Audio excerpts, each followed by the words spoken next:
और इस वक्त की एक बड़ी खबर जम्मू कश्मीर से, जहां पुंछ से पाकिस्तानी फौज ने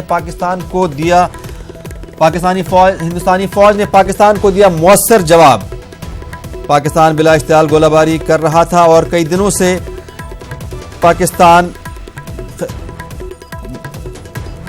मुखालफत कर रहा था। इस बार हिंदुस्तानी फौज ने पाकिस्तान को मुंह तोड़ जवाब दिया है। मेंढर और शाहपुर सेक्टर में की गई जवाबी फायरिंग और पाकिस्तान के कई बंकरों को तबाह किया गया है। हिंदुस्तान ने पाकिस्तान की फायरबंदी की खिलाफ वर्जी पर दिया करारा जवाब। पाकिस्तान कई रोज से फायरबंदी मुआहदे की खिलाफ वर्जी कर रहा था और इस बार जम्मू कश्मीर के पुंछ में हिंदुस्तानी फौज ने पाकिस्तान को मौसर जवाब दिया है। मेंढर और शाहपुर सेक्टर में की गई जवाबी फायरिंग, जिसकी वजह से पाकिस्तान के कई बंकर तबाह हुए हैं। हिंदुस्तान ने पाकिस्तानी फायरबंदी के खिलाफ वर्जी पर दिया है यह मौसर जवाब। जम्मू कश्मीर के पुंछ में हिंदुस्तानी फौज ने पाकिस्तान को दिया है मौसर जवाब। मेंढर और शाहपुर सेक्टर में की गई जवाबी फायरिंग से पाकिस्तान के कई बंकर हुए हैं तबाह।